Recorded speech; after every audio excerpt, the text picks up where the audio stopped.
We're now at the point in the story when the revolution has gotten to the point where the Confederacy has fallen apart.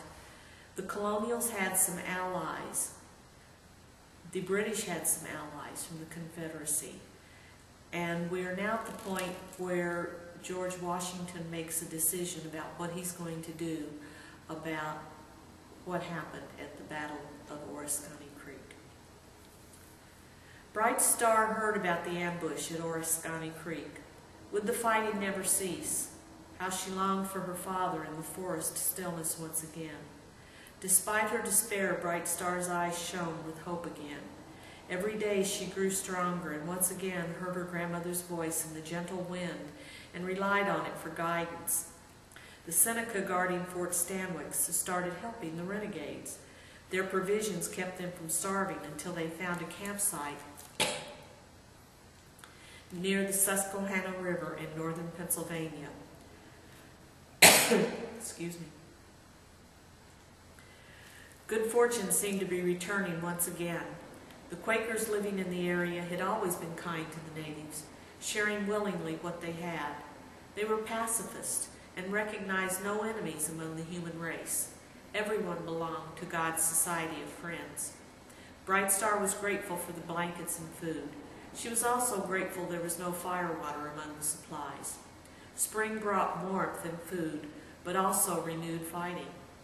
After the defeat at Oriskany Creek, Joseph and Red Fox took time off from fighting to hunt and provide for the Mohawk and Seneca families living in villages south of Lake Erie in northern Pennsylvania. There they were welcomed into the villages of Cornplanter and Old Smoke, two Seneca chiefs who supported Fort Stanwix's takeover. Red Fox, consumed with hatred over Rebecca's death, willingly took part in the atrocities that later became known as the Wyoming Massacre. George and 464 Seneca and Cayuga warriors, aided by 110 Tories, waged war along northern Pennsylvania's Wyoming Valley, killing innocent people and burning their homes and destroying their livestock. Joseph Brant received the blame for these atrocities, being named Monster Brant, although he and his volunteers had left to fight elsewhere. Joseph's only participation had been to stop the senseless violence, but after that, Joseph became a hunted man. George Washington, determined to crush the Iroquois, began a campaign to ravage the Iroquois country in 1779. His orders were very clear. Quote, "Lay waste all the settlements around the country, that they may not be merely overrun, but destroyed." None of the Iroquois, friend or foe, escaped his revenge. 3 neutral Onondaga settlements that had supplied Washington's starving troops at Valley Forge were destroyed.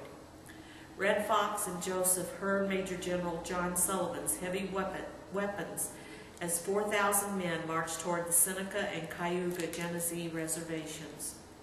They and 5,000 Iroquois managed to get to Fort Niagara.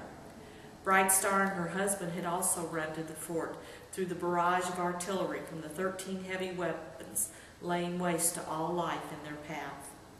A flood of refugees from the reservations made their way to the fort's safety. One of them was a beautiful Seneca woman named Moonflower. When the vicious fighting ended and General Sullivan was repelled, Joseph and his troops wanted to leave the fort to return to Cornplanter's village, where the peaceful Seneca had sturdy cabins and large storehouses of food, corn, beans, and squash to sustain them during the winter months ahead. "There's nothing left," said Moonflower.